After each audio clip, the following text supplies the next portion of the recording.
we're starting is called Cascade. Make sure you go to those Adobe tutorial folders, both on D2L or the G drive, and make sure you download Cascade. Just don't pull it out of here. Make sure you completely download it. Then you should be able to find it in a downloads folder. And we want to make sure we move this to the folders you're working with, because it's a link and we got to be able to find it later, because we're going to place it and link it. It is a JPEG, it is an image file.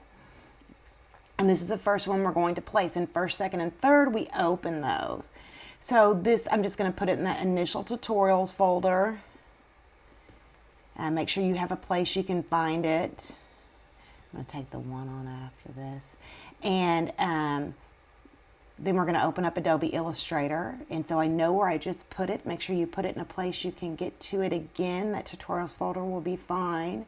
2313 tutorials folder. And then I'm going to, so once again, I'm going to File, Place. I'm going to click that Cascade. I'm going to click Place. And I'm just going to do, no, there's two ways to place. I could stretch it across the screen and release where I want it, or I can just click once and it will place it at actual size. Let's see what the actual size is when I click once. I'm going to click once. That's the actual size of the document. So I'm going to place it on the play page, and I'm going to call this first layer Cascade. And I'm going to create a name layer in just a moment. We're going to do a few new things here. So one of those things is that I'm going to learn about rulers. So I'm going to use Command R. That is on your speed key sheet. Command R, that is rulers. To get the rulers off, you're going to hit Command R again. So Command R pulls up these rulers. I can, with my selection tool, click on the ruler at the top and pull down a guide. And then when I've got it, I want to line up the bottom part right here. So I'm going to, just pull maybe that middle C area. I'm lining it up right here underneath this. And then I'm going to twist. So this is a placed image. This image may have not been scanned in perfectly straight, and that's a-okay, because that may happen to us in the future. We're going to, there's several ways to rotate. I could use a rotate tool, but I'm just going to select with a full selection tool. Once again, I am on the tools toolbar. I'm using advanced toolbar. I want all these tools. So the other thing I can just do is hover over the corner of this bounding box around this JPEG image. And I can just slightly hold and twist. If you don't like how you did it, you can always hit Command Z. Remember, I'm going to just try to align this. So it is a little crooked and it needed a little straightening out, and that is fine. We're going to straighten it out now. So see where the A's hit the baseline, the C's hit the baseline, the E. So usually, C's are curved and this E is curved, and usually the A and the D will sit on the baseline, and the S is hitting the baseline as well. So once I've got this where I want it, once again, we're working at 8.5 by 11. I pulled that guide. Now in my layers, if you can't find layers, remember under window, you can always pick up any of these windows again. I'm going to lock that layer down for Cascade. It's right where I want it. I'm going to create a new layer. This one has my name on it. We always create a new layer with our name on it. That way I know you worked on it. It's worth 15 points when I grade it, so make sure it's on there. So this is another pen tool exercise, but we've learned how to place. And under window links, you'll notice that if I select this Cascade file, it's going to show up. I have a link here. If you were to have 10, 20, 30 links here, I could use this links to, find the different files that are linked.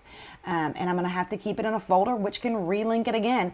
And this tells me all the specs about this file here. So going to select that top to work on it. I'm going to select the pen tool. I want no fill color. It will really be hard if you have a fill color. So make sure you have no fill color. If you can't see what you're working on, it's probably because you have white there for the fill. For the stroke, I'm going to pick a nice bright color, something that is not the color of this layer, which is red. I just picked a quick neon green. Once again, you can double click, or you can use swatches, a color guide, whatever you want to do to pick color there with the pen tool. Now the idea is there is no mathematical anchors underneath. This is a scanned image. It's not going to use my guides to tell me there's an anchor like it did before where we already had a vector file we were tracing. So now I am just tracing this right down the center. I'm using a 1-point stroke.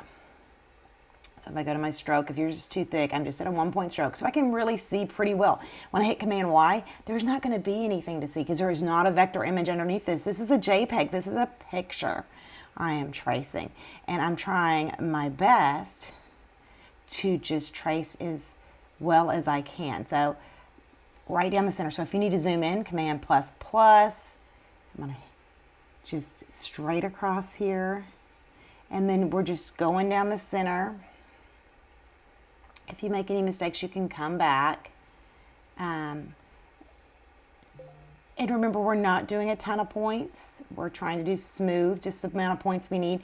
Now I'm going to have to click off, right? So I hold down Command to get that selection tool. And oops, hit Command Z. And I'm going to click off. Now you put a separate crossbar. So here's where you're going to put a separate, just straight line there to create that. There's a second part to this lesson in just a minute, and we're going to learn what to do with that. So you're just going to create that shape right there. Now let me show you how to move a straight line. So if I just want, I didn't get it quite over, I want it to overlap a little bit, I can use that direct selection tool, and I can move just that 1 point around.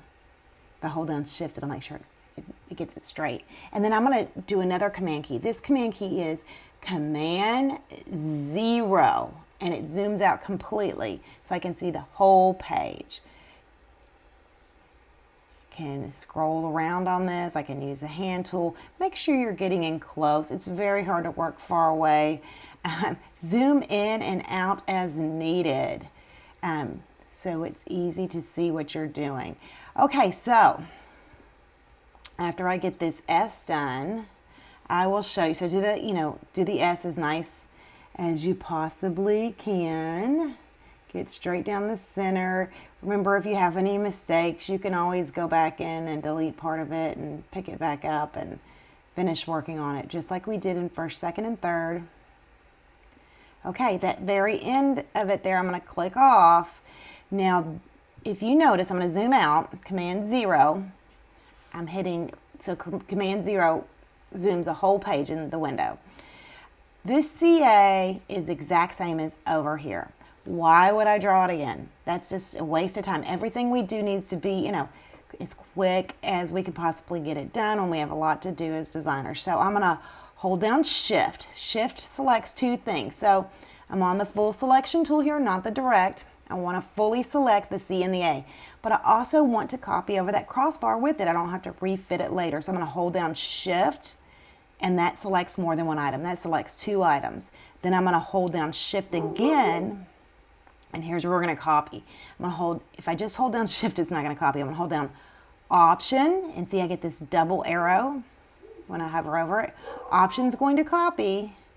See, it copied it over.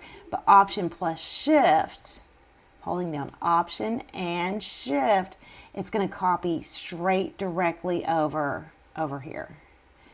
And it is slightly off on this cascade over here, just a little bit compared to the C on the first one. And you can also see it's a little wonky. I have some things to straighten out, but I can just then move it out just ever so little bit, fix it up. And if I want to see it without that bottom layer, I can always turn that bottom layer off if it's in the way and I'm missing that some of these areas are not as smooth as they should be. I want to take a look at them and see how I could smooth that out. So I've got it just about done. I just have to do that D and that E. So that is the second part of the lesson. So go ahead and trace all of these with that 1-point stroke. And then we're going to start on the second video